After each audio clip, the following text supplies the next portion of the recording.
Es un gozo poder compartir con ustedes una vez más la palabra de nuestro Dios.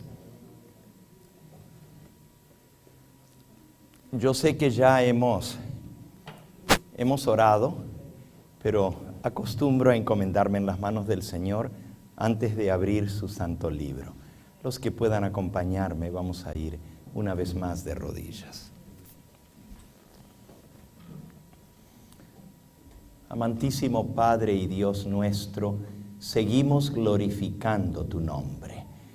Y en este momento, humildemente nos sujetamos a la dirección de tu Espíritu Santo y a lo que está escrito en tu palabra, para que podamos aprender, para que podamos entender y poner por obra tu mensaje. Bendice a cada persona aquí presente, a aquellos que a través del canal de televisión, a través del internet o de cualquier otro medio de comunicación se están uniendo a nosotros, que también tu bendición les alcance donde están.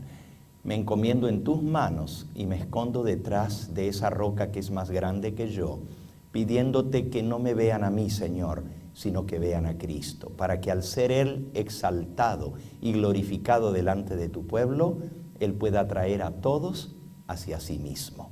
Lo pido humildemente en el nombre de Jesús. Amén, Señor. Amén.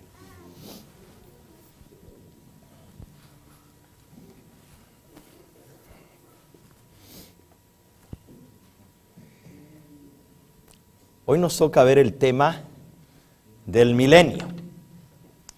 Quedamos justamente anoche allí y hoy vamos a introducir directamente el tema. Hoy no voy a hacer ni repaso, un cortito repaso de lo que hemos visto hasta ahora. Y para eso preparé un diagrama. Nosotros el primer día de nuestra campaña, el lunes pasado, o el domingo pasado más bien, el domingo pasado, vimos una verdad muy importante en la palabra de Dios. Que antes de que Cristo aparezca en las nubes del cielo para recoger a su pueblo en esta tierra, para el arrebatamiento de la iglesia, la palabra de Dios enseña que el pueblo de Dios va a pasar por un periodo de tribulación, de angustia, justo antes de la venida del Señor. Y vimos que la enseñanza que dice que la iglesia no va a tener que pasar por la tribulación, contradice lo que enseña la palabra de Dios. Así que aprendimos nosotros que antes de que Cristo aparezca en las nubes del cielo, va a venir ese periodo llamado la Gran Tribulación. La Gran Tribulación va a terminar con la liberación del pueblo de Dios. Y vamos a leer nuestro primer versículo, Daniel capítulo 12 y versículo 1. Daniel capítulo 12 y versículo 1. En aquel tiempo se levantará Miguel, o en hebreo Micael, el arcángel Micael, el gran príncipe que está de parte de los hijos de tu pueblo. Y será tiempo de angustia, cual nunca fue desde que hubo gente hasta entonces. Pero en aquel tiempo será libertado tu pueblo, todos los que se hallen escritos en el libro. Ese periodo de angustia va a terminar, va a culminar con la gran liberación del pueblo de Dios. Y estudiamos también que va a sonar la trompeta. Y el mismo Señor, con aclamación, con voz de arcángel y con trompeta de Dios, descenderá del cielo y los muertos en Cristo resucitarán primero. Nuestro último versículo anoche lo leímos en Apocalipsis capítulo 20. Y vamos a leerlo nuevamente. Apocalipsis capítulo 20. Dice el versículo 6, Apocalipsis 26.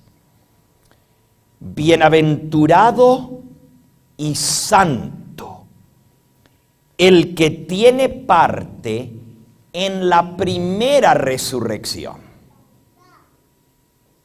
La segunda muerte no tiene potestad sobre estos. Antes serán sacerdotes de Dios y de Cristo y reinarán con Él ¿cuánto tiempo? 1000 años. ¿Ok? Aquí dice bienaventurado y santo el que tiene parte en la primera resurrección. Una pregunta muy sencilla que hasta un niño la puede responder. Si la Biblia menciona una primera resurrección, obviamente tiene que haber más de una, ¿verdad? ¿O no? Si dice bienaventurado y santo el que tiene parte en la primera resurrección, es que por lo menos tiene que haber una segunda, porque si no, no le llamaría primera resurrección. Ahora viene la pregunta: ¿cuántas grandes resurrecciones habrá? ¿Cuántas resurrecciones va a haber?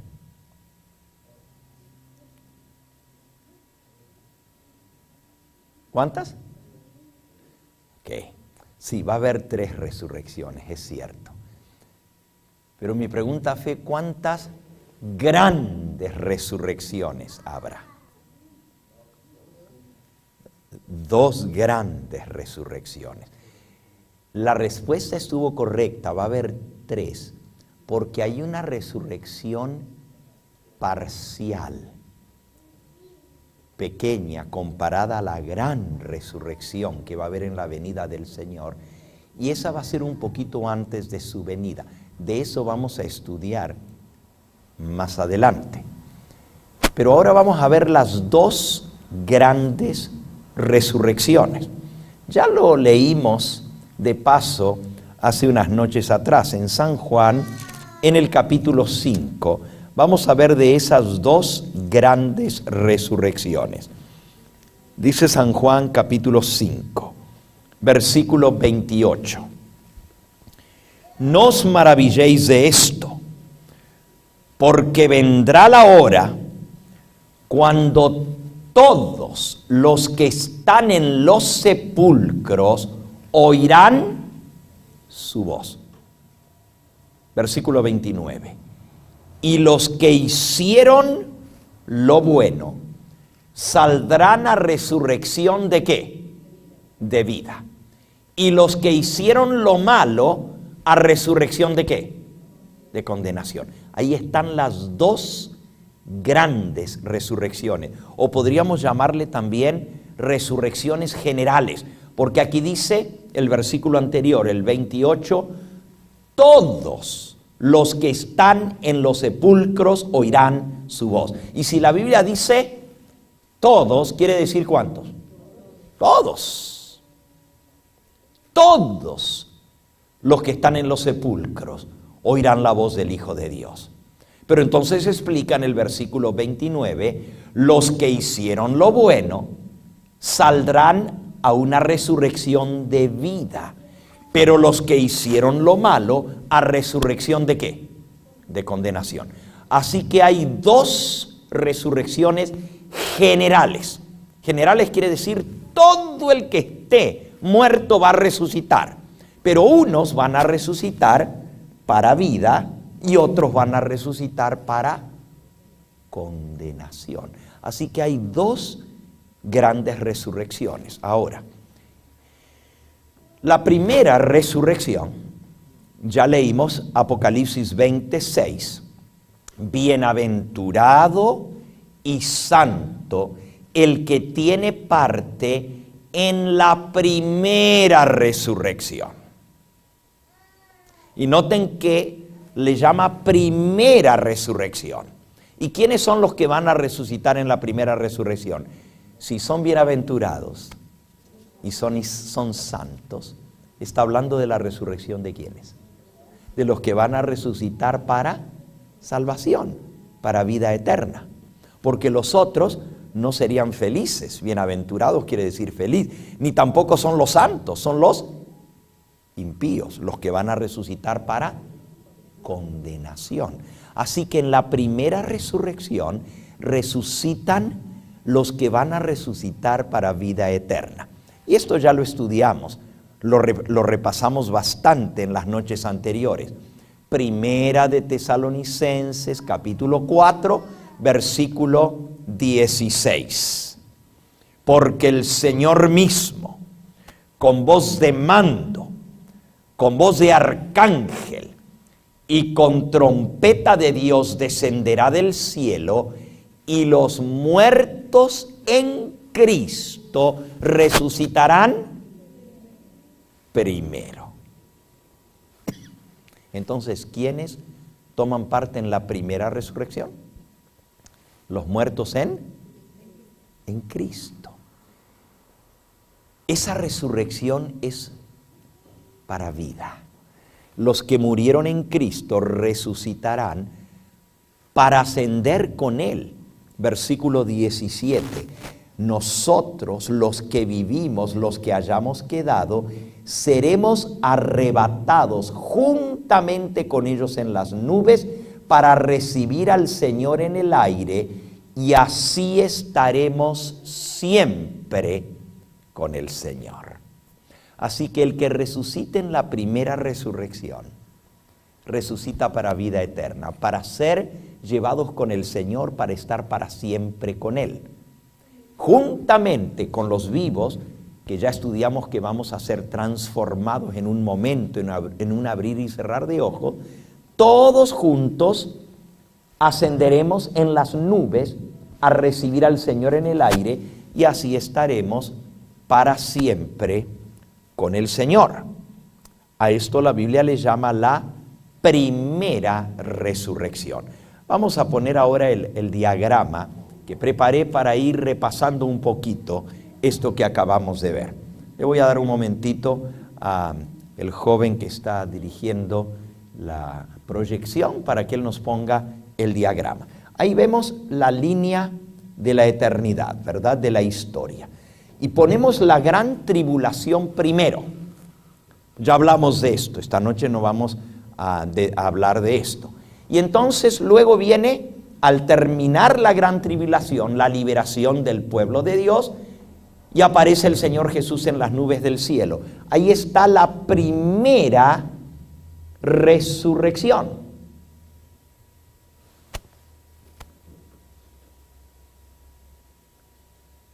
¿Qué pasó? Te cambió el formato. No se puede leer casi. Ok, la mía está enterita hacia abajo. Si ustedes se fijan, dice primera resurrección. Parece que se cambió el formato de la presentación al pasarla a la otra computadora. Imagínense si es que lo alcanzan a leer, porque está bastante ilegible allí. Dice primera resurrección. ¿Y cuándo sucede la primera resurrección? Sucede en la venida de Cristo. Pero ya leímos también esta noche que va a haber una, a ver, lo voy a poner aquí, así quizás lo pueden ver. Si cliqueamos otra vez, dice segunda resurrección. Nuevamente le cambió el formato, no sé por qué. ¿Ok? Vimos entonces que va a haber dos resurrecciones. La primera es para vida eterna y la segunda es para condenación. Dos resurrecciones. La primera resurrección, ¿cuándo sucede? Cliquea otra vez. En la segunda venida de Cristo.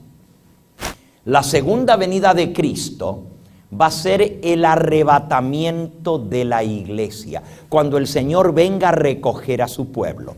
¿Y quiénes resucitan en esa primera resurrección? Clique otra vez. Resucitan los muertos en Cristo. Lo que acabamos de leer, ¿verdad? Así que vamos bien. Primera resurrección, en la segunda venida de Cristo, cuando Él aparece en las nubes del cielo. Por eso puse una nubecita allí, porque la Biblia dice, he aquí que viene en las nubes. Todo ojo le verá. Y anoche aprendimos que viene sentado en un trono en esa nube. y que al dar él la orden, despertad y cantad moradores del polvo, todos los muertos en Cristo resucitarán. Ahora usted dice, bueno, ¿y quiénes son los muertos en Cristo? A ver, ¿quién me podría decir qué quiere decir la expresión los muertos en Cristo? Los que siguieron en la obediencia en Cristo. Muy bien, muy bien. Los que murieron esperando de venir. Muy bien, los que murieron con la esperanza de su venida. ¿Qué más? Los que murieron con la esperanza, pero que murieron salvos. Ok, los que murieron salvos. Les pregunto, ¿y qué de la gente que murió antes que Cristo viniera a esta tierra? ¿Qué va a pasar con ellos? ¿Murieron en Cristo?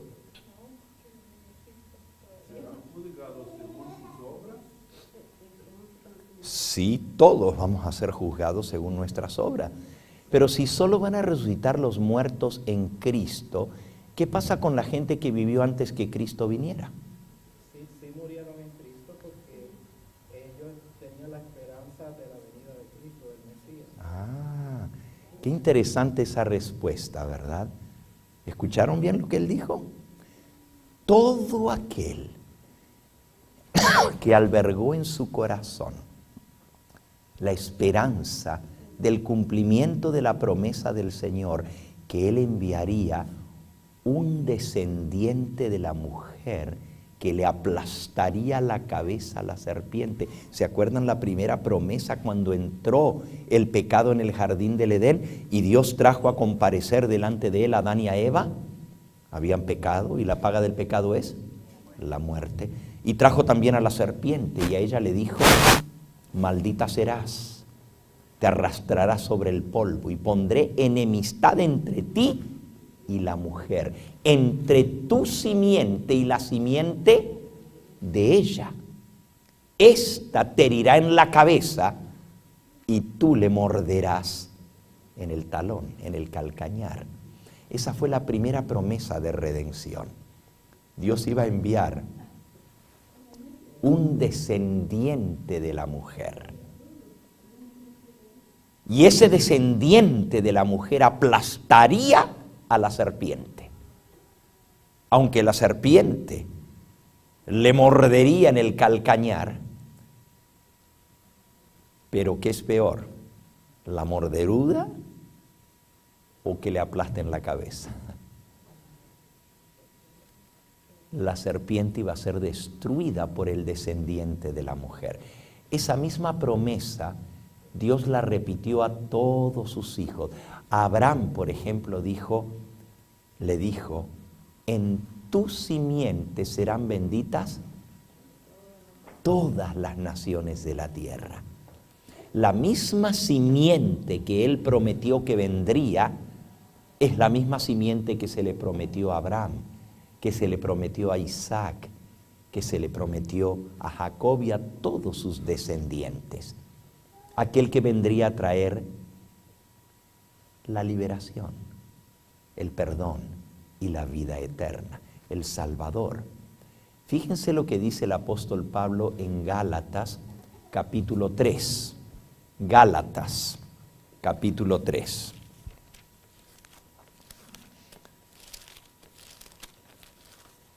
Hablando de la simiente prometida. Dice el versículo 16. Ahora bien, a Abraham le fueron hechas las promesas y a su simiente. Fíjense cómo dice, y a su simiente. No dice a las simientes en plural, como si hablase de muchos, sino en singular, como si hablase de uno, y a tu simiente, la cual es ¿quién? Cristo. ¿Quién es la simiente de Abraham en la cual serían benditas todas las naciones de la tierra? Cristo. Cristo es descendiente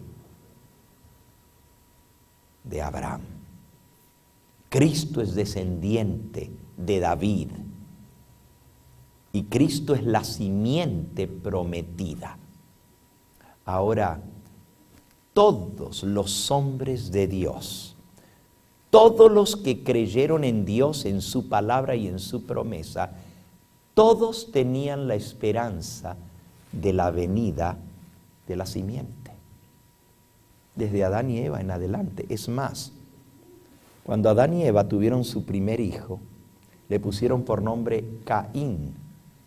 Y Caín literalmente quiere decir, lo logré, lo conseguí. No sé si la mamá le puso, lo conseguí porque fueron fuertes los dolores de parto y era el primer niño que nacía en este mundo. No había nada con qué compararlo y me imagino que Eva pensó, en esta me muero. Como piensa toda madre, ¿verdad?, cuando está teniendo su hijo. Pero cuando nació el niño dijo, lo logré, lo conseguí. Pero los rabinos judíos, al comentar este pasaje, dicen que el nombre Caín quiere decir, se logró la simiente. Porque Eva y Adán pensaron que ese iba a ser el Mesías, porque Dios le había dicho, pondré enemistad entre ti, la serpiente, y entre la mujer, entre tu simiente y la simiente de la mujer. Y la primera simiente de la mujer fue Caín. Y ellos pensaban que ese iba a ser el Mesías prometido. Y qué chasco, ¿verdad? En lugar de ser el libertador, fue el primer asesino, fue el primer fratricida, el primer homicida que mató a su propio hermano. De ahí en adelante el pueblo de Dios siempre estuvo a la espera de la simiente que vendría. Siempre esperando el nacimiento de la simiente. En el libro de Hebreos, en el capítulo 11, hay un pasaje muy interesante.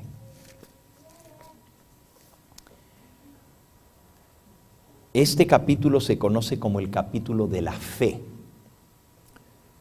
Y no vamos a leer todo el capítulo, pero cuenta de los grandes hombres de fe que van a estar entre todos los redimidos. Podríamos decir que el capítulo 11 es el Hall of Fame of all the faithful. ¿Cómo diríamos eso en español? El Hall of Fame.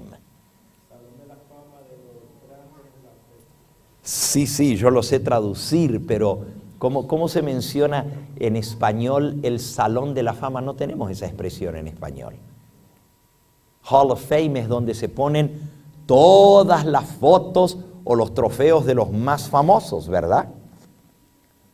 El museo, diríamos nosotros. El museo de los grandes. Esa sería una manera de traducir la idea de Hall of Fame, ¿verdad?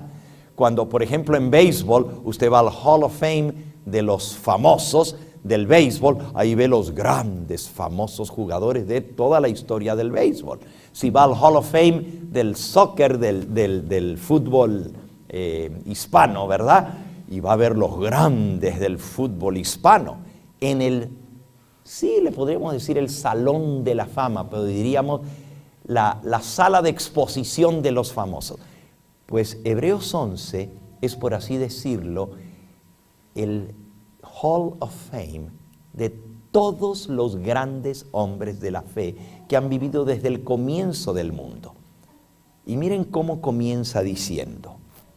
Dice, es pues la fe, la certeza de lo que se espera, la convicción de lo que no se ve. Por ella alcanzaron buen testimonio los antiguos. Por la fe entendemos haber sido constituido el universo por la palabra de Dios, de modo que lo que no se ve fue hecho de modo que lo que se ve fue hecho de lo que no se veía. Y ahora comienza a mencionar el primero de esos grandes hombres de fe. Versículo 4. Por la fe, Abel. ¿Quién es Abel? El hijo de Adán y Eva, el primer mártir de la fe. Por la fe, Abel ofreció a Dios más excelente sacrificio que Caín, por lo cual alcanzó buen testimonio de que era justo, dando Dios testimonio de sus ofrendas, y muerto aún habla por ella. Abel dice que por la fe ofreció el sacrificio que Dios aceptó. En otras palabras, Abel tenía fe en la promesa de Dios. ¿A quién representaba ese corderito que él mató y colocó sobre el altar? ¿A quién lo representaba? Representaba a Cristo. ¿Por qué creen ustedes que Dios aceptó el sacrificio de Abel y no el de Caín? ¿Por qué? Muy bien. La paga del pecado es ¿qué? Muerte. Y sin derramamiento de sangre no hay perdón de pecado. Si Abel quería ser perdonado de su pecado, tenía que ofrecer, al igual que Caín, un corderito. Ahora pregunto, ¿la sangre de un animalito puede pagar por nuestro pecado? Era un símbolo, era una figura de aquel cordero que vendría. Por eso en Apocalipsis 13:8 dice que Cristo es el cordero que fue inmolado desde el comienzo del mundo. Ahora, todos nosotros sabemos que Cristo vino 4000 años después de que había entrado el pecado en esta tierra. Pero la Biblia dice que Él es el cordero, noten, cuyos nombres estaban escritos en el libro de la vida del cordero que fue inmolado desde el principio del mundo. ¿Cuándo Cristo fue inmolado desde el principio? Inmolado quiere decir sacrificado. Cristo fue inmolado en la figura del cordero que sacrificó a Adán y Eva en el jardín del Edén, aún antes que Abel. ¿Se acuerdan cuando ellos pecaron? ¿Qué dice la Biblia? Que ellos hicieron ropas de higuera para cubrir su desnudez, que era símbolo de su pecado. Pero dice que los cubrió con mantos de pieles. El primer sacrificio de un animal se hizo en el jardín del Edén. Por eso Adán y Eva no murieron, porque Dios había dicho, ciertamente, ya que comieres de ese árbol, ciertamente ¿qué? Morirás. ¿Y por qué Adán y Eva no murieron ese mismo día que pecaron? ¿Por qué? Porque Dios colocó un sustituto y el que murió en lugar de ellos fue ese corderito inocente, que nada había hecho, pobrecito. Los que habían pecado eran Adán y Eva. El inocente vino cuando el Creador lo llamó. No sabía lo que le esperaba, pero no salió con vida de ese lugar. Ese fue la primera lección objetiva de lo que era el pecado y el pecado que trae la muerte. Y ese animalito tuvo que ser sacrificado y Dios con la piel de ese animal cubrió la desnudez. Entonces, desde aquel entonces, los sacrificios de animalitos fueron instituidos en el mismo jardín del Edén. Porque si no, hubieran estado perdidos. ¿Y cómo pudieron ser salvos?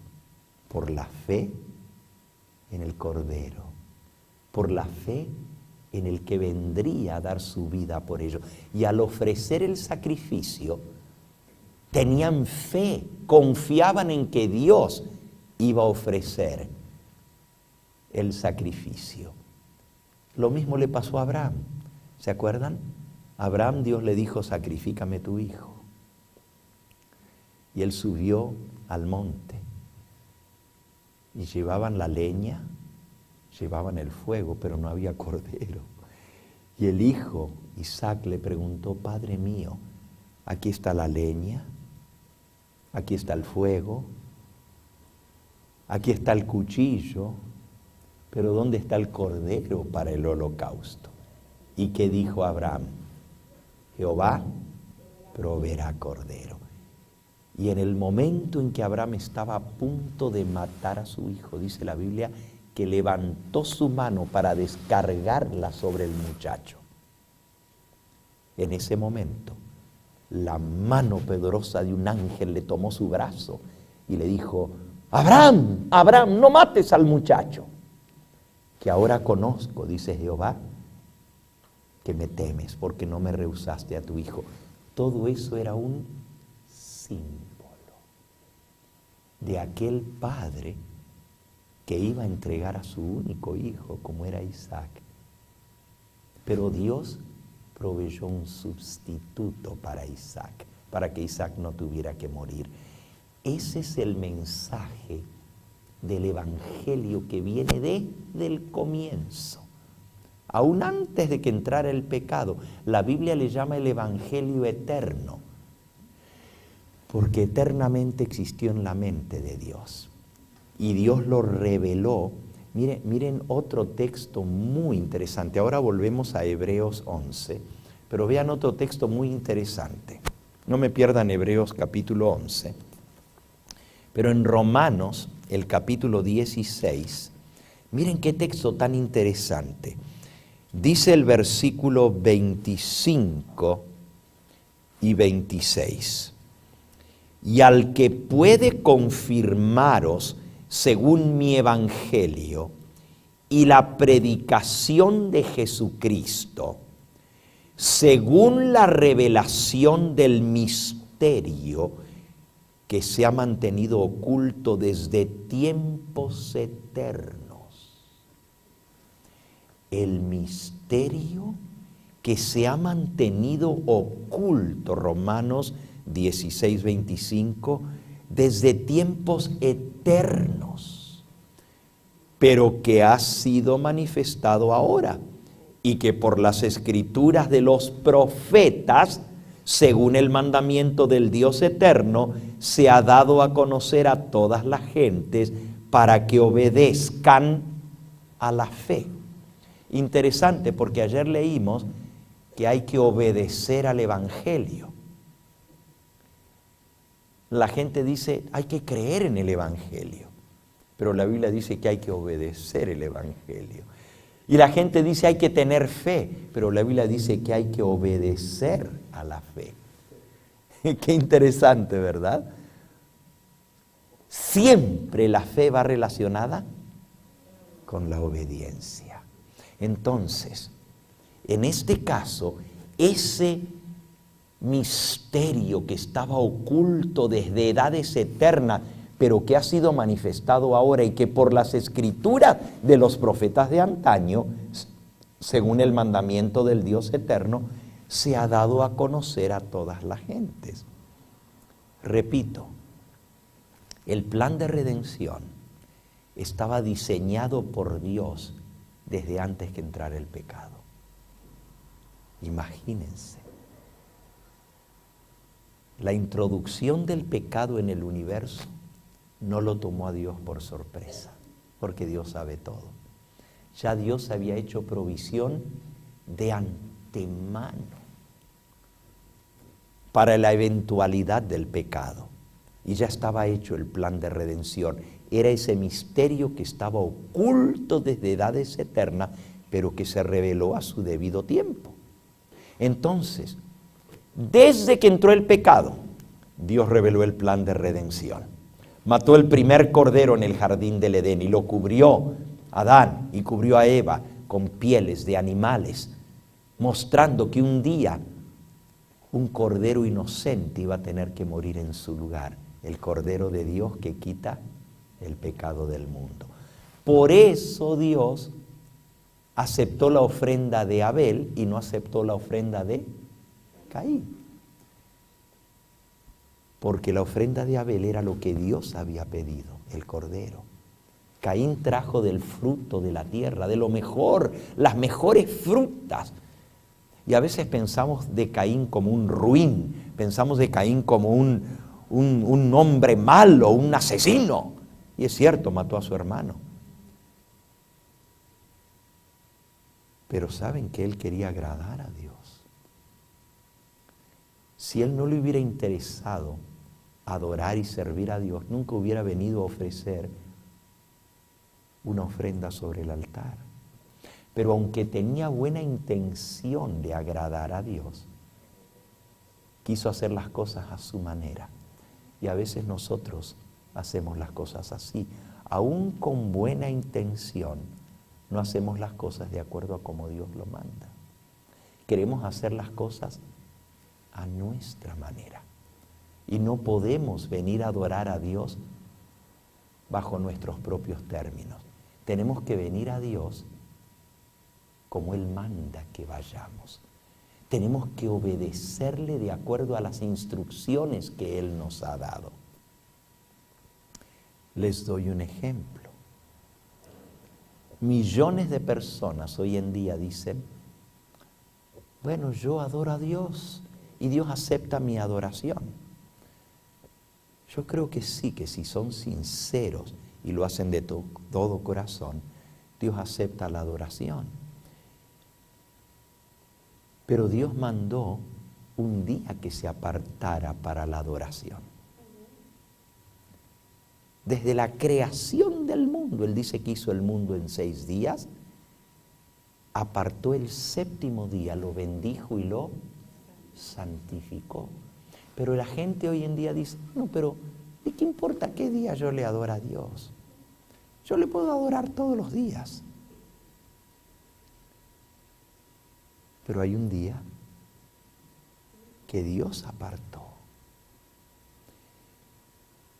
Y algunos dicen, bueno, 1 en 7. No, Dios no dijo 1 en 7. Dios dijo, el 7º día será reposo para Jehová tu Dios.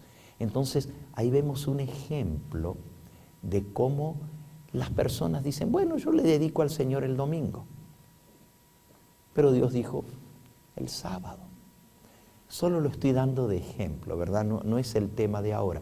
Pero estoy mostrando cómo es importante que nosotros hagamos las cosas como Dios lo manda y no como el hombre piensa que debe hacer las cosas. Caín dijo, yo le voy a dar al Señor lo mejor del fruto de la tierra. Pero Dios no lo aceptó. ¿Por qué? Porque no era lo que Dios había pedido, lo que Él demandaba.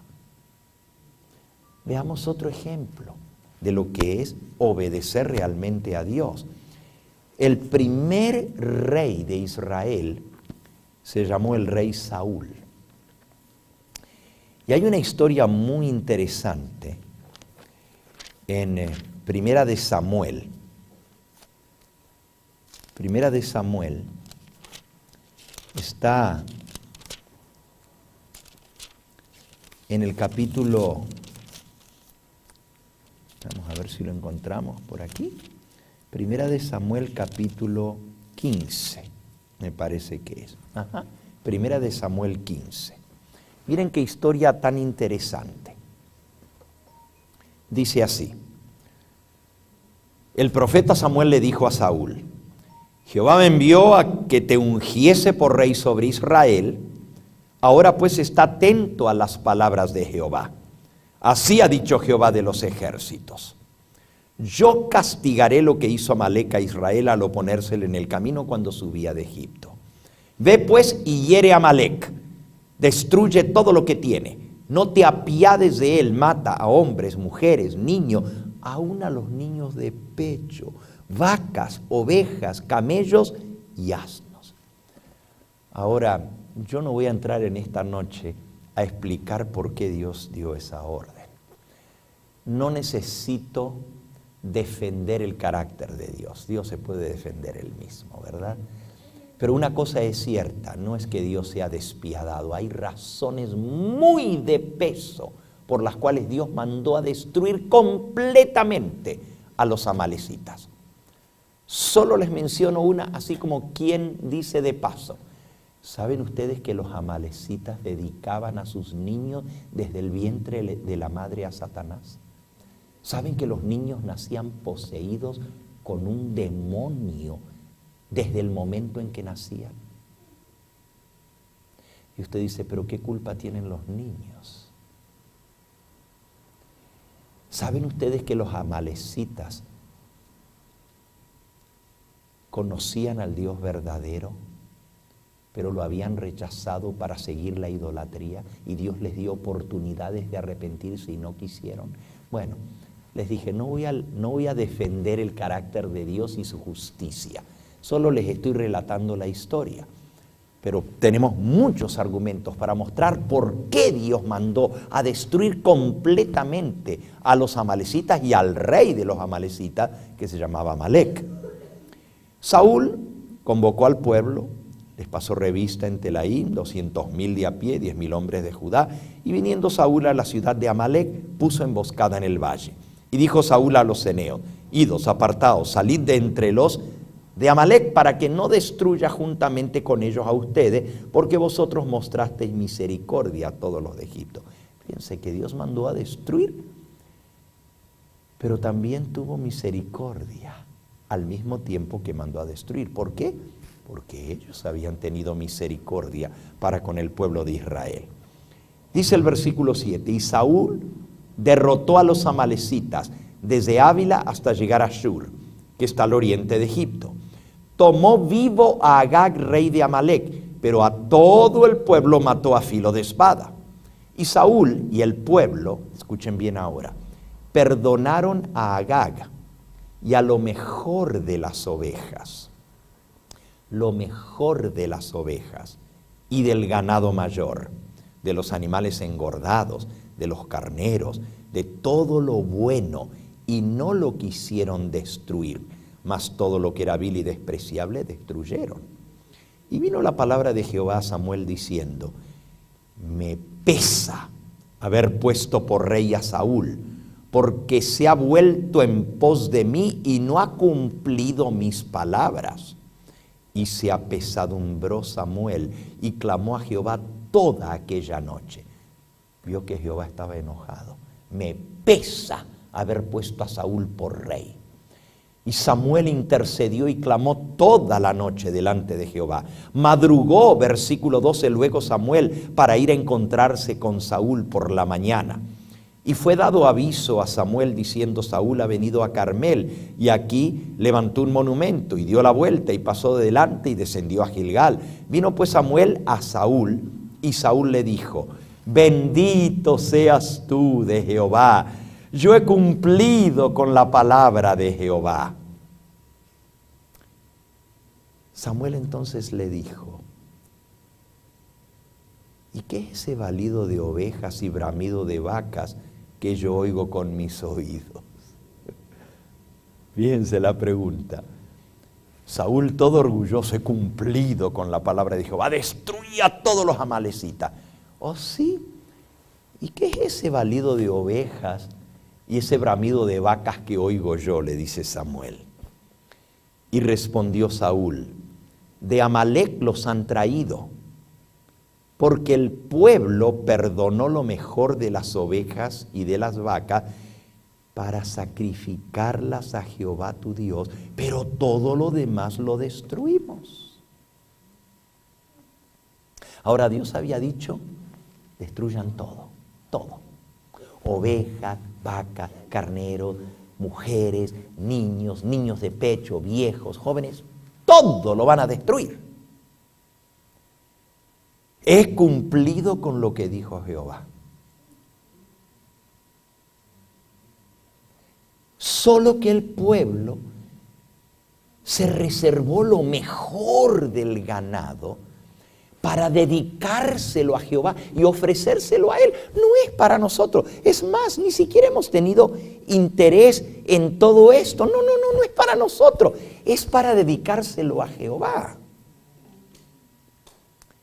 Y Samuel le dijo a Saúl, déjame declararte lo que Jehová me ha dicho esta noche. Cuando pasó toda la noche llorando e intercediendo delante de Saúl. Y le dijo Saúl, dime. Y le dijo Samuel, aunque eras pequeño en tus propios ojos, ¿no fuiste hecho jefe de las tribus de Israel y Jehová te ha ungido por rey sobre Israel? Y Jehová te envió en misión y dijo, ve, destruye a los pecadores de Amalec y hazle guerra hasta que los acabes. ¿Por qué pues no has oído la voz de Jehová, sino que vuelto al botín has hecho lo malo ante los ojos de Jehová? Y respondió Saúl a Samuel, oh no, antes bien he obedecido la voz de Jehová. Fui a la misión que Jehová me envió y he traído a Agag, rey de Amalec, y he destruido a todas las amalecitas. Mas el pueblo tomó del botín de ovejas y vacas las primicias. Y fíjense cómo dice, del anatema. El anatema es algo que está maldito por Dios. Y he traído, y la ha traído para ofrecer sacrificios a Jehová tu Dios en Gilgal. La intención era buena. Y podríamos decir, qué bueno, guardaron lo mejor, las primicias, pero era para ofrecérselo a Jehová. Hice lo que Dios me mandó todo, solamente que me pareció bien guardar algo de lo mejor, pero para Jehová, para ofrecérselo a Él, ¿entiende? ¿Y qué respondió Samuel? ¿Se complace Jehová tanto en los holocaustos y víctimas como en que se obedezca a las palabras de Jehová? Ciertamente, el obedecer es mejor que los sacrificios y el prestar atención que la grosura de los carneros. Porque como pecado de adivinación, cosa que Dios abomina, es la rebelión. Y como ídolos e idolatría, la obstinación. Por cuanto tú desechaste la palabra de Jehová, Él también te ha desechado para que no seas rey. Podríamos arguir muchas cosas. Qué estricto que es Dios, ¿verdad? But you know what I read in my Bible? God is very particular, you know.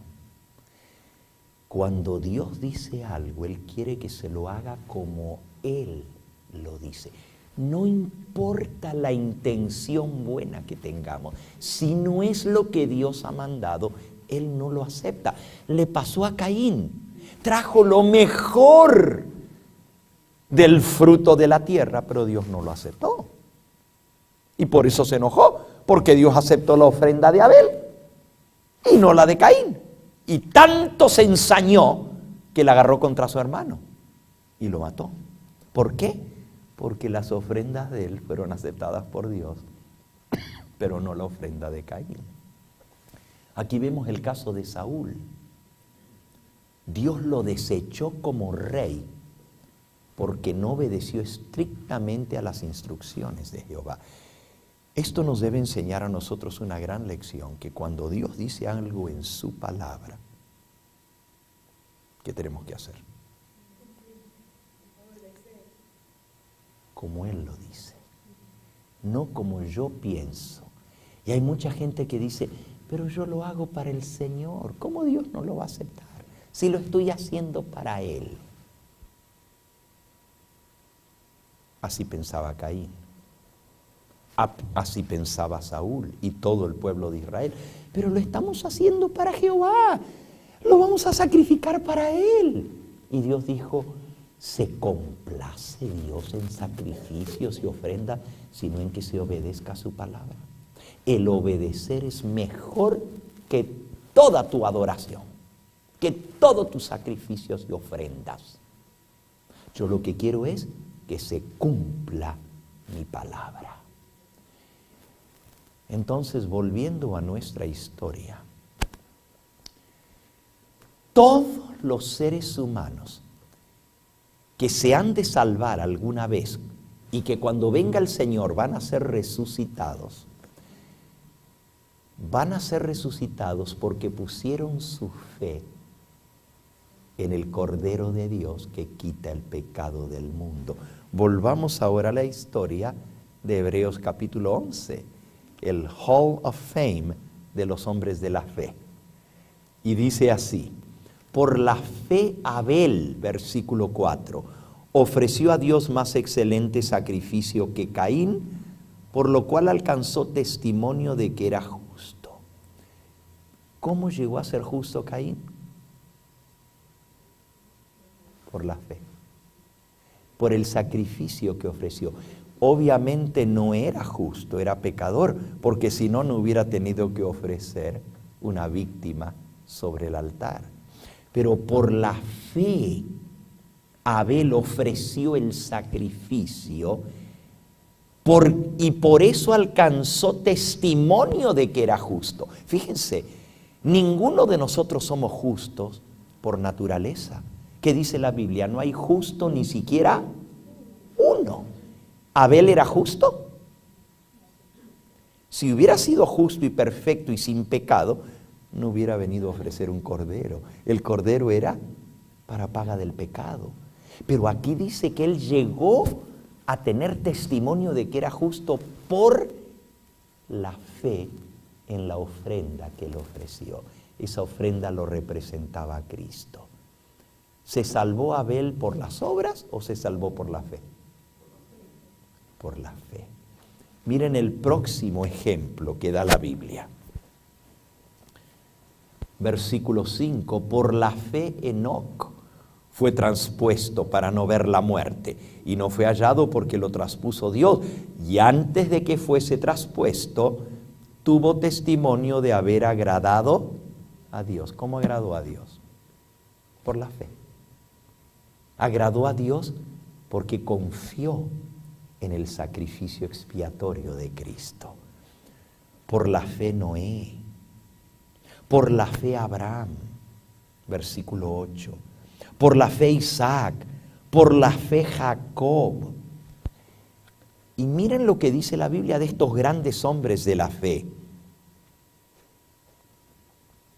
Por la fe, versículo 9, habitó como extranjero en la tierra prometida como en tierra ajena, morando en tiendas con Isaac y Jacob, coherederos de la misma promesa, porque esperaba la ciudad que tiene fundamentos, cuyo arquitecto y constructor es ¿quién? Dios. Todos ellos fueron salvos por la fe. Dice el versículo 13, conforme a la fe, murieron todos estos sin haber recibido lo prometido, sino mirándolo de lejos, creyéndolo, saludándolo y confesando que eran extranjeros y peregrinos sobre la tierra. Porque los que esto dicen, dan claramente a entender que buscan una patria. Pues si hubiesen estado pensando en aquella de donde salieron, ciertamente tenían tiempo de volver, pero anhelaban una patria mejor, esto es, la patria celestial, por lo cual Dios no se avergüenza de llamarse Dios de ellos, porque les ha preparado una ciudad. Alabado sea su nombre. Todos los hombres que vivieron de antaño esperaban la ciudad que tiene fundamentos, cuyo arquitecto y constructor es Dios. Esperaban la patria celestial, una patria mejor. Por eso Dios no se avergüenza de llamarse el Dios de Abraham, el Dios de Isaac, el Dios de Jacob, porque todos ellos confiaron en Él y por la fe lo miraban, lo creían, aunque no lo vivieron. Esperaban la patria celestial y murieron y no lo recibieron. Pero Dios les ha preparado una ciudad eterna en los cielos. Ellos esperan la misma promesa que tú y yo. ¿Qué esperaban? La redención, la patria celestial, dice allí. Y podríamos leer todo el capítulo, pero tengo que avanzar en el tema. Miren cómo termina el capítulo 11. Dice el versículo 32, ¿Y qué más digo? Porque el tiempo me faltaría contando de Gedeón, de Barak, de Samsón, de Jefté, de David, así como de Samuel y de los profetas, que por la fe conquistaron reinos, hicieron justicia, alcanzaron promesas, taparon bocas de leones, apagaron fuegos impetuosos, evitaron filo de espada, sacaron fuerzas de la debilidad, se hicieron fuertes en batalla, pusieron en fuga ejércitos extranjeros. Las mujeres recibieron sus muertos mediante la resurrección, mas otros fueron atormentados, no aceptando el rescate a fin de obtener mejor resurrección.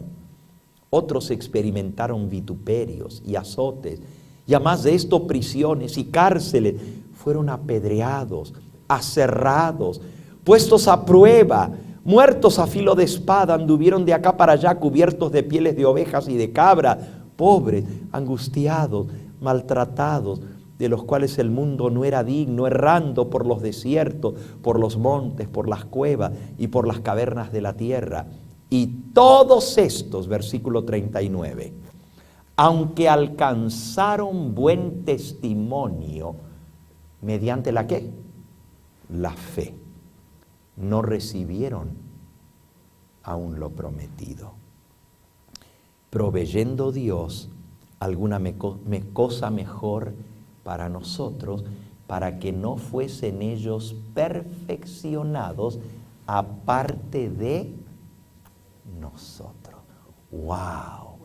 ¡Qué tremendo el plan de Dios! Todos los hombres de fe, desde Abel, a lo largo de toda la historia, todos por la fe lograron la victoria en su vida. Pero todavía no han recibido lo prometido. Murieron sin haber recibido lo prometido. Y Dios les ha preparado una ciudad. Pero dice aquí que nosotros vamos a recibir esa promesa junto con ellos. Ellos no van a ser perfeccionados aparte de nosotros. Ni nosotros antes, ni ellos tampoco. ¿Se acuerdan 1 de Tesalonicenses 4? Nosotros no seremos delanteros de los que durmieron, ni los muertos se van a adelantar a nosotros a recibir la patria celestial. Fíjense cómo dice, proveyendo Dios alguna cosa mejor para nosotros, para que no fuesen ellos perfeccionados aparte de nosotros.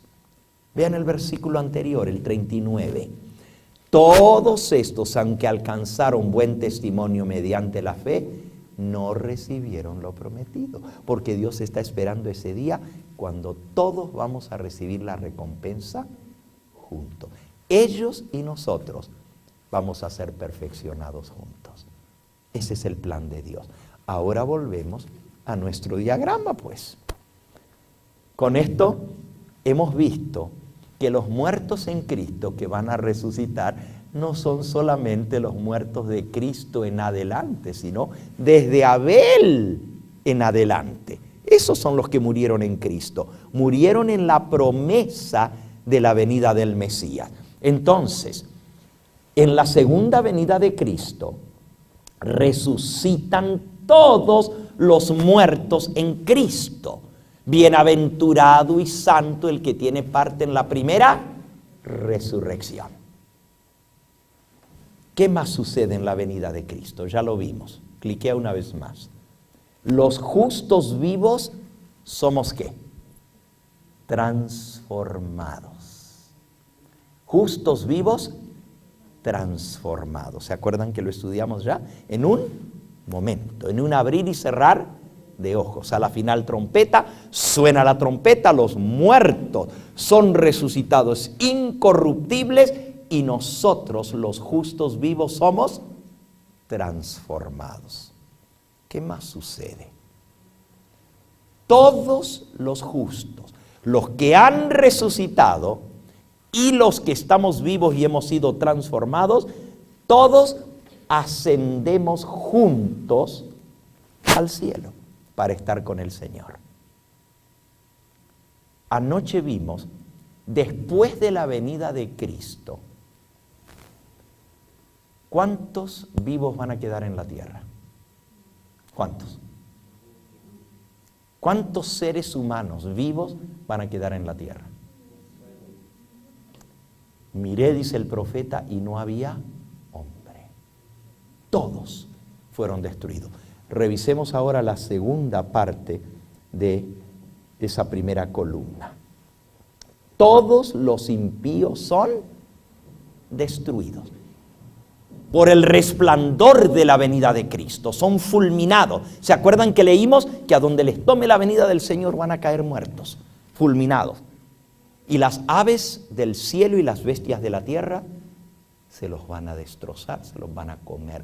No va a haber quien los entierre, no va a haber quien los llore, ni quien haga para recogerlos. Todos los impíos son destruidos. ¿Qué más? Satanás es atado por 1000 años. Vamos a leerlo. Apocalipsis, ahora sí, capítulo 20. Apocalipsis 20. Dice, vi a un ángel que descendía del cielo con la llave del abismo y una gran cadena en la mano, y prendió al dragón, la serpiente antigua, que es el diablo y Satanás, y lo ató por 1000 años, y lo arrojó al abismo, y lo encerró, y puso su sello sobre él, para que no engañase más a las naciones, hasta que fuesen cumplidos 1000 años. Y después de esto debe ser desatado por un poco de tiempo. Wow, aquí hay algo tremendo. Dice que el diablo va a ser atado. ¿Y por cuánto tiempo va a quedar atado? ¿Cuánto tiempo? 1000 años. Pero dice que va a ser arrojado ¿a dónde? Al abismo. ¿A dónde va a ser puesto el diablo y atado por 1000 años? ¿Dónde?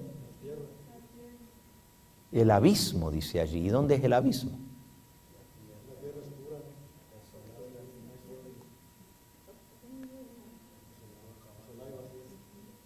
Ok, la misma Biblia es su propio intérprete, ¿verdad?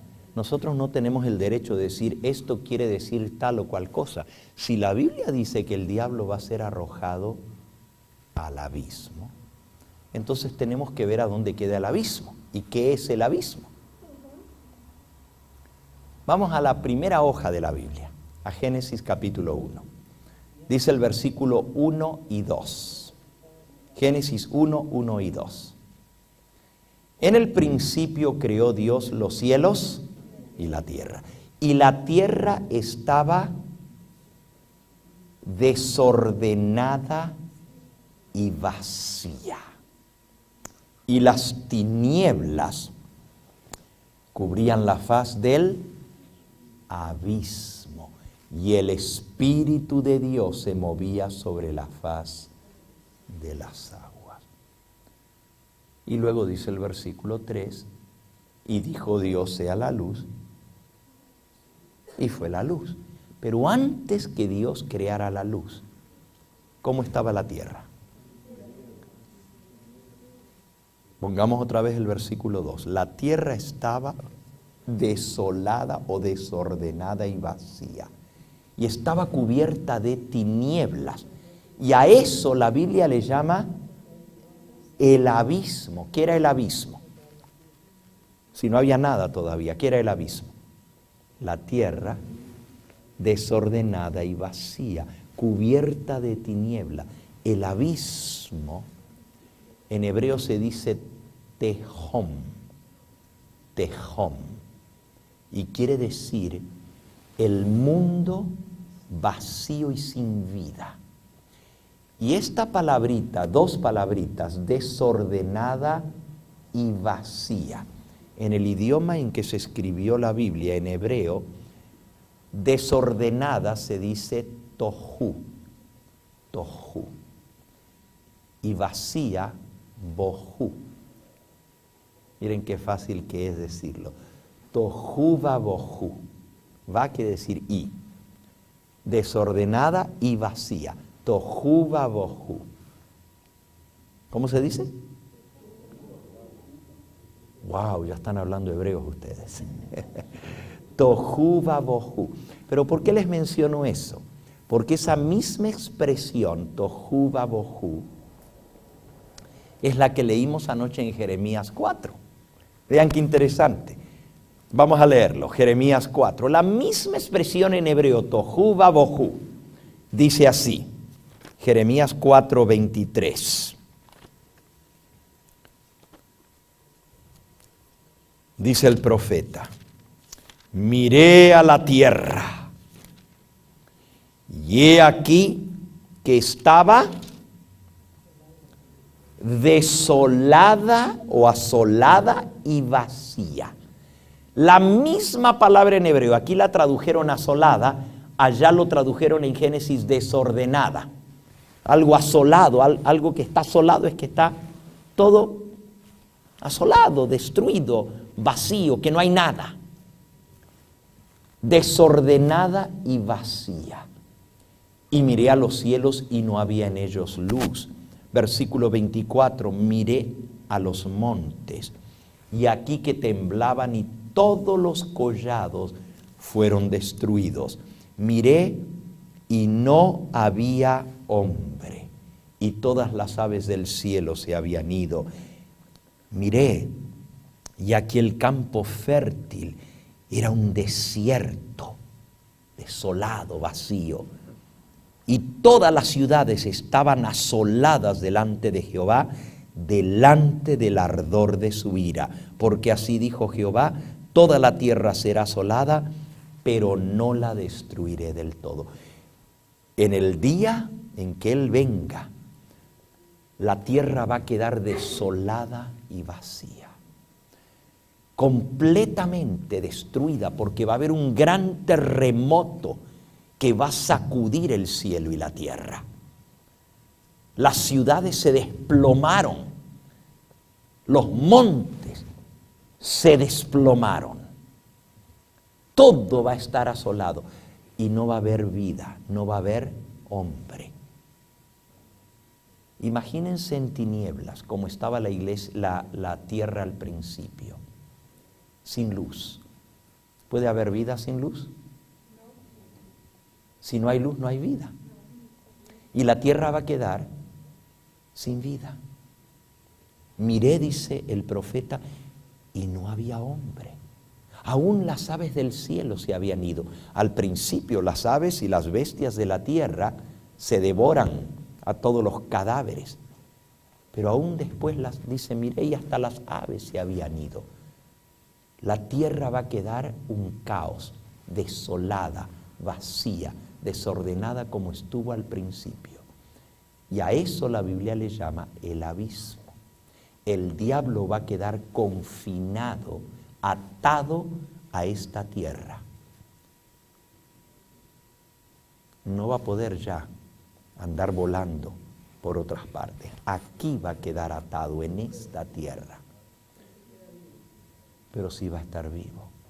Por eso dice que va a ser atado por 1000 años. Y se le pondrá un candado, un sello, que no va a poder salir a andar engañando ni tentando a nadie. Yo no sé si ustedes recuerdan que les dije que al principio Satanás tenía acceso a otros mundos, aún al cielo. ¿Se acuerdan el primer día que vimos que Dios le dijo a Satanás, ¿de dónde vienes? Y él dijo, de rodear la tierra y de andar por ella. Pero ahora durante el milenio, Satanás va a quedar solo en esta tierra. No va a haber un solo hombre, así que no va a haber a quién engañar. No puede engañar, porque no hay a quién engañar. Todos los redimidos ascendimos al cielo, los que resucitaron y los vivos que fuimos transformados. Todos los malos fueron muertos. Los que estaban muertos desde antes no resucitaron, porque esos van a resucitar en la segunda resurrección para condenación.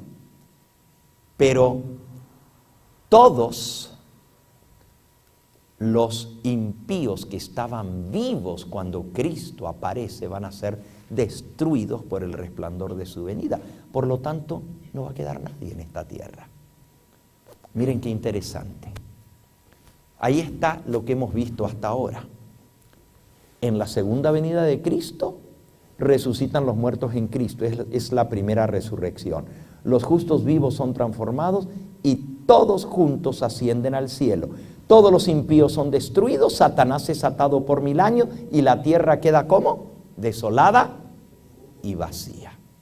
Pero ahora vamos a ver qué pasa en esos 1000 años en el cielo. Ahí ven los 1000 años. Pero si ustedes se fijan, la flecha separa la primera de la segunda resurrección por 1000 años. Y usted dice, ¿y de dónde saca usted eso, pastor? De que los otros muertos no van a resucitar sino hasta 1000 años más tarde. Leámoslo, Apocalipsis 20. Dice así, versículo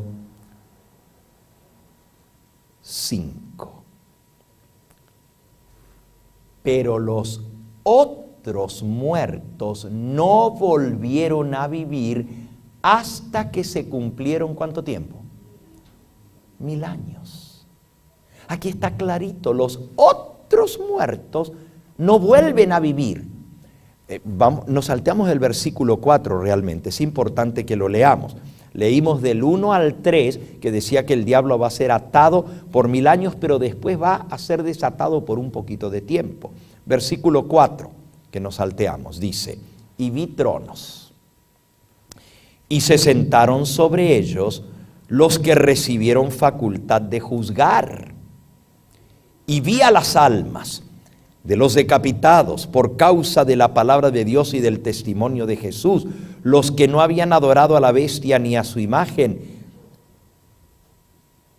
y que no recibieron la marca en sus frentes ni en sus manos, estos vivieron y reinaron con Cristo, ¿cuánto tiempo?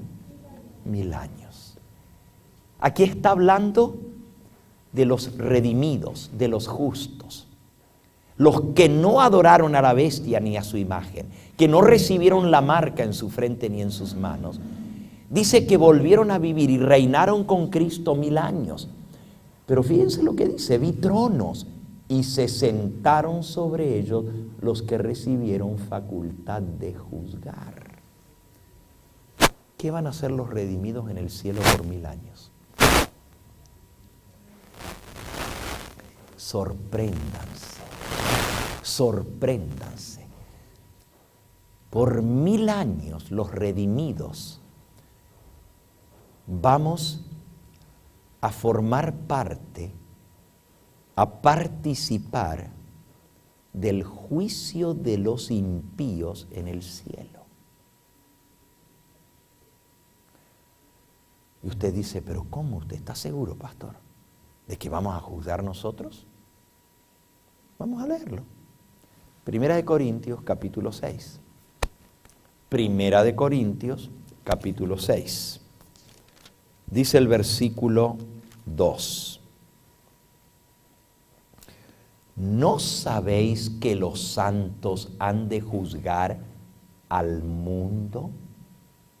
Ahora, no se olviden lo que leímos hace un momento en Apocalipsis 20. Bienaventurado y santo el que tiene parte en la primera resurrección. ¿No sabéis que los santos, los que tienen parte en la primera resurrección, han de juzgar al mundo? Y si el mundo ha de ser juzgado por vosotros, ¿sois indignos de juzgar cosas muy pequeñas? Versículo 3. ¿O no sabéis que hemos de juzgar aún a quiénes? A los ángeles. ¿Cuánto más las cosas de esta vida? ¿A quiénes vamos a juzgar? Dice ahí. Aún a los ángeles. Y también a los malos. Se los voy a poner de una manera gráfica. Dios no necesita de los seres humanos para hacer el juicio. Él es el juez de toda carne. Él sabe quién se salva y quién se pierde, pero Dios quiere que todos los redimidos entiendan su justicia y entiendan que lo que Dios ha hecho está bien hecho. A ver, me voy a explicar. Imagínense que nosotros estemos en el cielo y un buen día caminando por las calles de oro,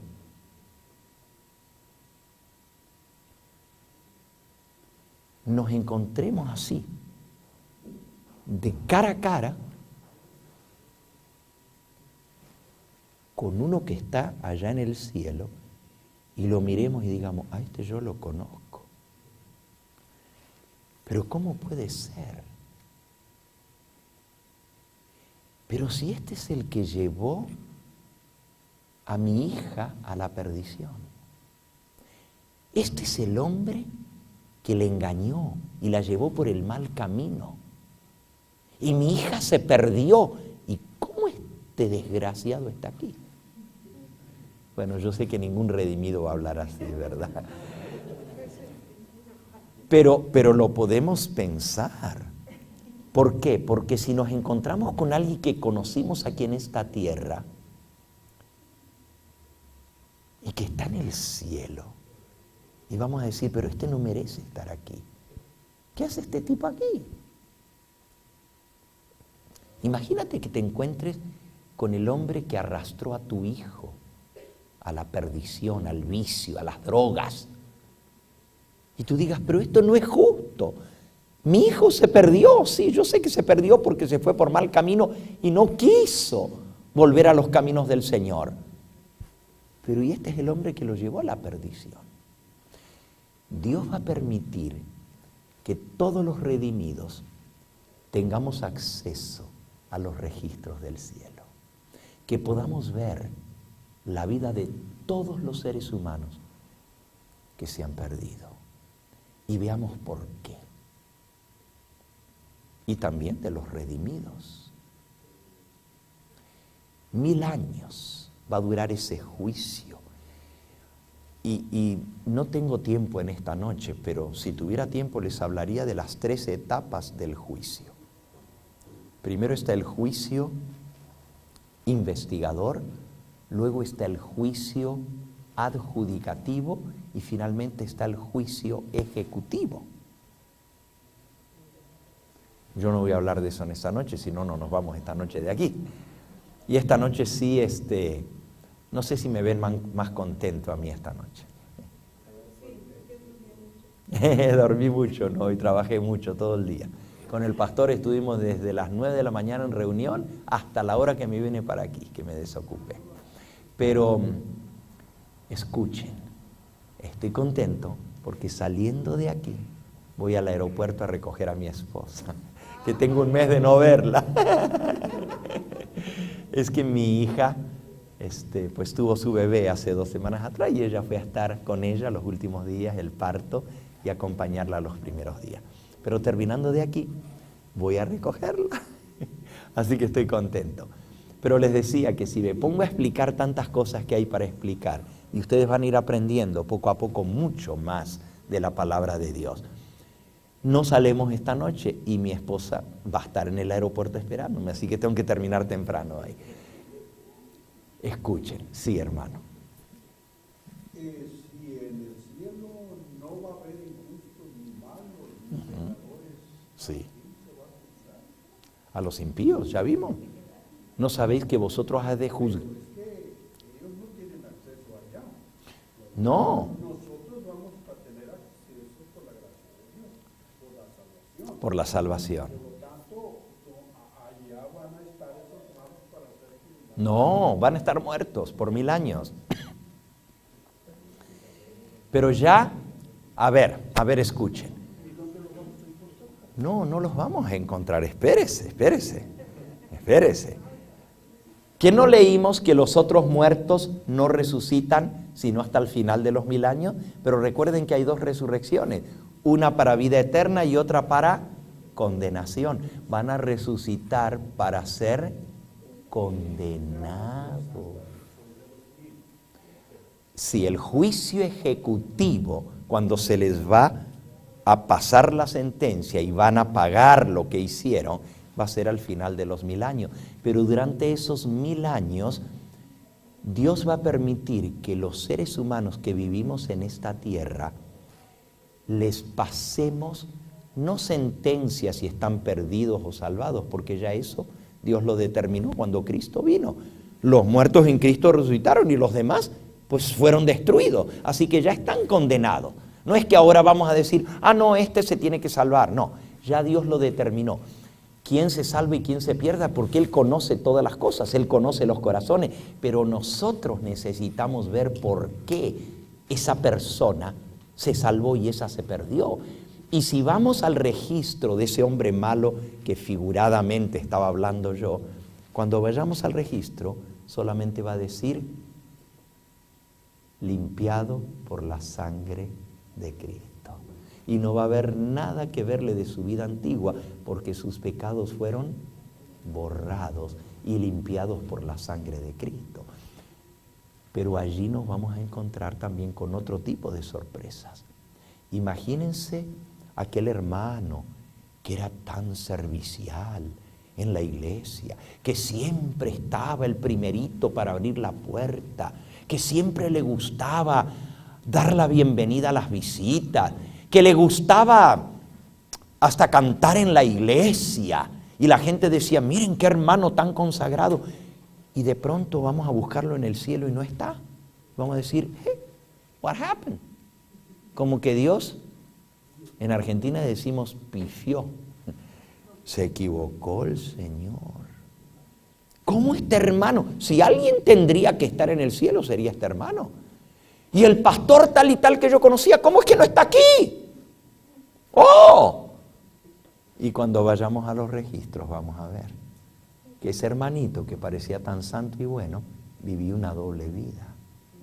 Era una cosa delante de los hombres, pero en su interior era otra cosa, porque Dios no se equivoca. Y ahí va a salir todo a la luz. No va a quedar ninguna duda en la mente de los redimidos, del juicio justo de Dios. Y al terminar esos 1000 años, todos los redimidos vamos a decir, verdaderamente los juicios de Dios son justos. Él es un Dios justo, Él es un Dios recto, no hay maldad en Él. Lo que Él ha hecho, lo hizo bien. Y aún con dolor del alma, porque algunos de nuestros seres queridos se pueden haber perdido, ojalá que ninguno, pero vamos a decir, Dios es justo, Dios es justo. Ahora, ¿qué pasa al final de los 1000 años? Los otros muertos, versículo 5, no vuelven a vivir hasta que se cumplan los 1000 años. Y ahora sucede algo increíble. Desciende la nueva Jerusalén del cielo y Cristo viene en la tercera venida. Ponme la próxima. Cliquea una vez más. Resucitan todos los impíos. Apocalipsis 25, los otros muertos no volvieron a vivir hasta que se cumplieron los 1000 años. ¿Qué más sucede? Satanás, obviamente, cliquea por favor, es desatado. Ya lo leímos. Satanás será suelto un poco de tiempo cuando se cumplan los 1000 años. ¿Por qué el diablo va a estar desatado ahora? ¿A dónde estaba el diablo por 1000 años? ¿Dónde estaba? En el abismo. ¿Y qué es el abismo? La tierra desolada y vacía. Estaba atado. ¿Por qué? Porque no tiene a quien engañar.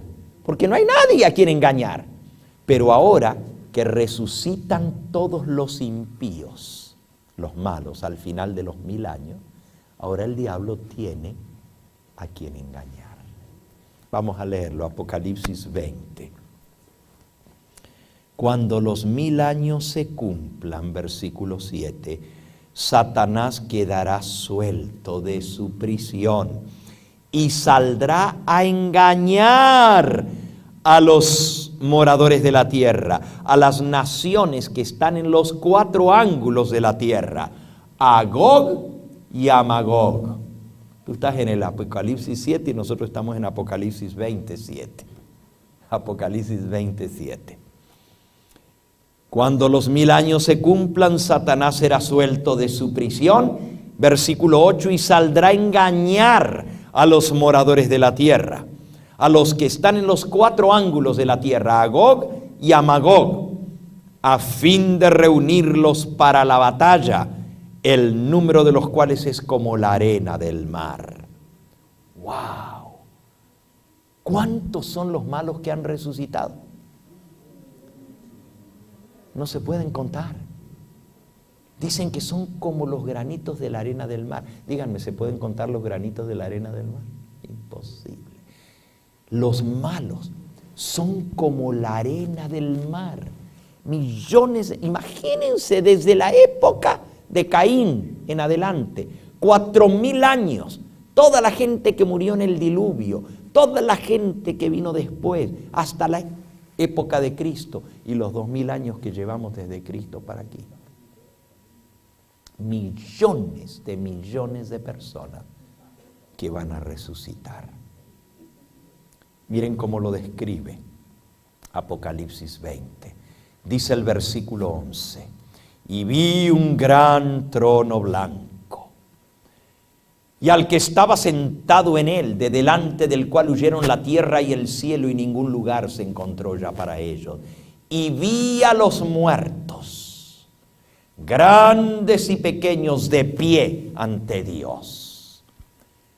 Y los libros fueron abiertos, y otro libro fue abierto, el cual es el libro de la vida, y fueron juzgados los muertos por las cosas que estaban escritas en los libros, según sus obras. Ahí está donde vamos a ver a los muertos. Todos los muertos, grandes y pequeños, ahora han resucitado y están compareciendo de pie ante el gran trono blanco, donde han sido reunidas todas las naciones de los que han vivido sobre la tierra. Y van a ser juzgados según las cosas que estaban escritas en los libros. Versículo 13. Y el mar devolvió a los muertos que había en él, y la muerte y el Hades se entregaron a los muertos que había en ellos, y fueron juzgados cada uno según sus obras. Y la muerte, versículo 14, y el Hades fueron lanzados al lago de fuego. Esta es la muerte segunda. Y todo aquel que no se halló inscrito en el libro de la vida fue lanzado al lago de fuego. Ese es el juicio ejecutivo. Ese es el infierno de fuego. ¿Cuándo? Después del juicio. ¿Cuánto tiempo va a durar el juicio? ¿Cuánto? 1000 años. Y usted dice, 1000 años. Miren qué interesante este versículo. Segunda de Pedro, y con este vamos a terminar en esta noche. Segunda de Pedro, capítulo 3. Vamos a comenzar leyendo con el versículo 6 en adelante. Segunda de Pedro 3, versículo 6. El mundo de aquel entonces pereció anegado en agua. Está hablando del diluvio. Ya una vez el mundo fue juzgado y pereció, el mundo de entonces pereció anegado en agua. Versículo 7. Pero ahora, los cielos y la tierra que existen ahora están reservados por la misma palabra y guardados para el fuego en el día del juicio y de la perdición de los hombres impíos.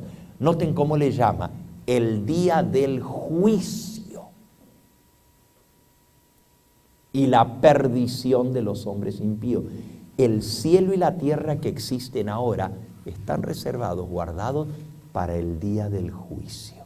¿Y cuánto va a durar el día del juicio? Versículo 8. Mas, oh amados, no ignoréis esto, que para con el Señor un día es como 1000 años, y 1000 años como un día. Para nosotros son 1000 años, pero para Dios es un día. El día del juicio es un día del juicio, pero para Dios es lo que es un día, son 1000 años como un día.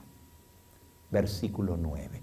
El Señor no retarda su promesa como algunos la tienen por tardanza, sino que Él es paciente para con nosotros, no queriendo que ninguno perezca, sino que todos procedan al arrepentimiento. El Señor quiere que los seres humanos se pierdan. Él quiere que ninguno perezca, pero muchos, como la arena del mar, millones, van a perecer. ¿Por qué? Porque no quisieron arrepentirse. Versículo 10. El día del Señor vendrá como ladrón en la noche, en el cual los cielos pasarán con gran estruendo, y los elementos ardiendo serán deshechos, y la tierra y las obras que en ella hay serán quemadas. Versículo 11, puesto que todas estas cosas han de ser deshechas, ¿cómo no debéis vosotros andar en santa y piadosa manera de vivir? Versículo 12, esperando y apresurándoos para la venida del día de Dios, en el cual los cielos encendiéndose serán deshechos y los elementos siendo quemados se fundirán. Versículo 13, pero nosotros esperamos según sus promesas cielos nuevos y tierra nueva en los cuales mora la justicia. Mis amigos, los impíos van a ser quemados en fuego que arde con azufre. Van a ser lanzados en ese gran lago de fuego. ¿Qué es el lago de fuego y dónde queda? La tierra y las obras que hay en ella serán quemadas. Todo este planeta se va a transformar en un gigantesco lago de fuego y azufre. Y allí van a ser quemados todos los impíos hasta que no quede nada. Y cuando haya terminado todo de quemar, todavía el diablo se va a estar quemando. Va a ser el último, porque es el que más daño y más mal hizo. Y a él se le van a cargar la culpa de todos los pecados de los redimidos. No que él los va a expiar. Ya Cristo pagó por esos pecados con su sangre, pero Él va a pagar la culpa que Él tuvo de haberlos hecho pecar. Y por eso cuando todos los demás ya hayan sido quemados, todavía el diablo y sus ángeles van a seguir quemándose hasta que todo quede reducido a cenizas. Y entonces Dios va a crear cielo nuevo y tierra nueva en los cuales mora la justicia. Si tuviéramos tiempo esta noche les mostraría cantidad de versículos que dice que los impíos van a ser castigados aquí en la tierra. El mismo libro de Apocalipsis capítulo 20 dice que los malos van a ser engañados por el diablo y van a subir sobre la anchura de la tierra y van a rodear el campamento de los santos y la ciudad amada. Del cielo va a descender la nueva Jerusalén, se va a sentar en esta tierra. Los impíos van a estar fuera. Y finalmente el diablo los engaña y les dice, podemos tomar la ciudad.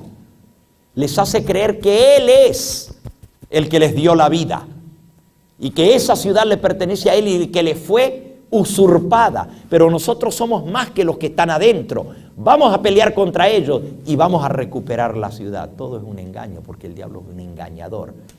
Pero los impíos le van a creer. Y dice que van a subir, Apocalipsis 29, sobre la anchura de la tierra y van a rodear el campamento de los santos y la ciudad amada. Pero va a descender fuego del cielo y los va a consumir. Y el diablo que los engañó también va a ser quemado. Y la Biblia dice en Malaquías 4:1 que no les dejará ni raíz ni rama. La raíz es el diablo, las ramas son sus secuaces. Nada va a quedar. Y Dios entonces va a crear cielos nuevos y tierra nueva, como leímos, en los cuales mora la justicia. Segunda de Pedro 3:13.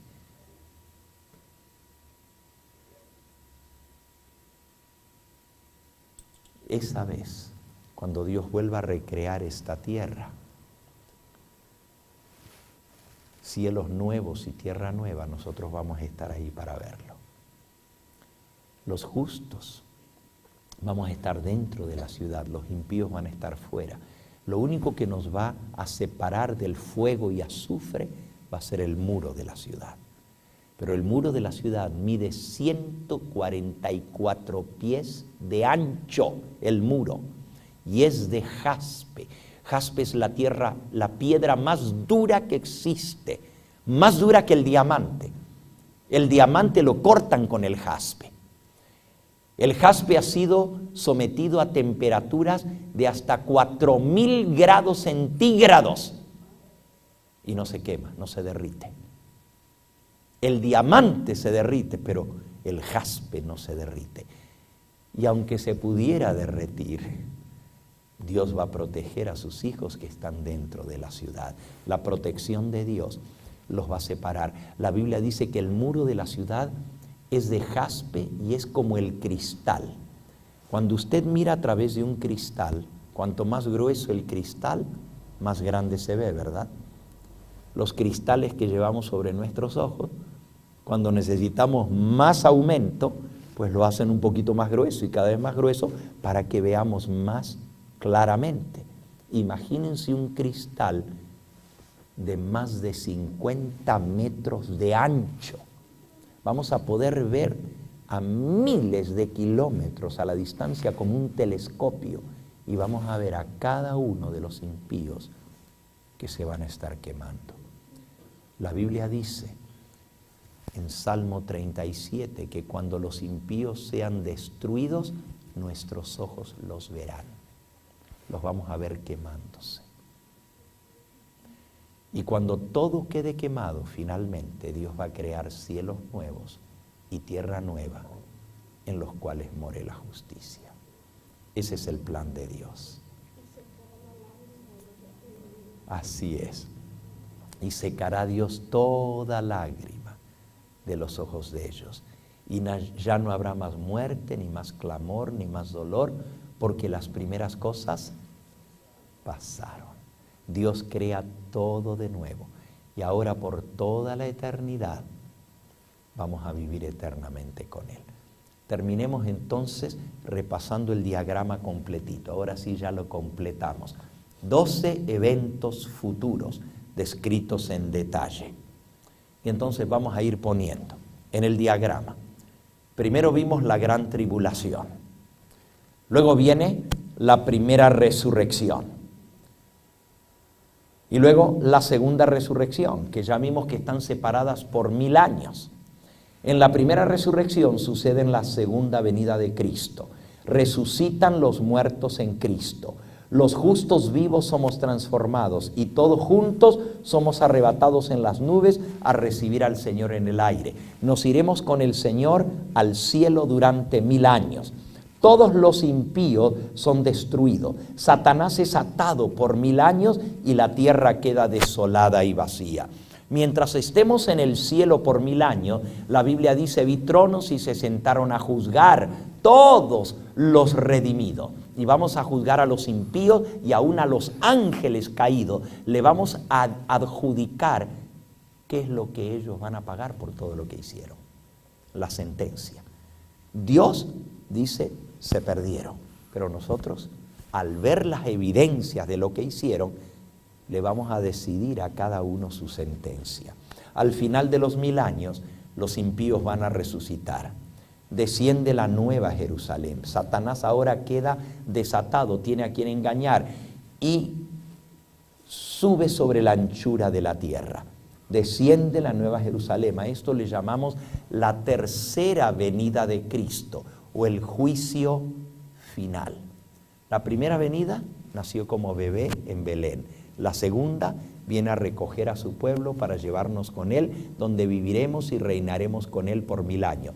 Pero al final de los 1000 años, Él regresa, baja a esta tierra, los impíos resucitan, Satanás los engaña, rodean la ciudad santa y cuando están supuestamente, según ellos, a punto de tomarla, cae fuego del cielo y azufre y los consume. El mismo fuego que destruye a los impíos purifica también la tierra, y la tierra es purificada y renovada. Dios crea nuevos cielos y nueva tierra, y entonces viviremos por toda la eternidad en esa tierra nueva que Dios ha hecho para los redimidos.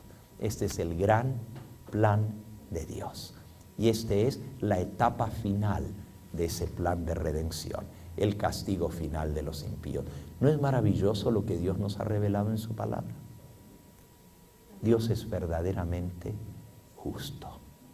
Él es misericordioso. Él no quiere que ninguno perezca, como leímos hoy. Quiere que todos procedamos al arrepentimiento. ¿Qué le dirás al Señor en esta noche? ¿Estás dispuesto a decirle: Señor, creo en ti, creo en tu palabra, acepto tu plan de redención por la fe como Abel, por la fe como Abraham, como Isaac, como Jacob, como todos los hombres de Dios? Creo en ese Cordero que fue inmolado por mí, que tomó mi lugar. Por la fe acepto a Jesús como mi Salvador personal y sé que un día Él me va a dar la vida eterna para vivir con Él por toda la eternidad. ¿Cuántos de los que están aquí han aceptado de todo corazón el sacrificio de Cristo, su muerte, su resurrección, y creen que lo que enseña la palabra de Dios es cierto? ¿Puedo ver las manos? ¿Lo creen de todo corazón? Pues entonces el Señor va a obrar en nosotros para que todo esto llegue a ser una realidad. Por la fe lo creemos, lo declaramos, lo miramos desde lejos y lo damos por hecho, porque Dios lo ha prometido. Y Dios no es hombre para que mienta, ni hijo del hombre para que se arrepienta.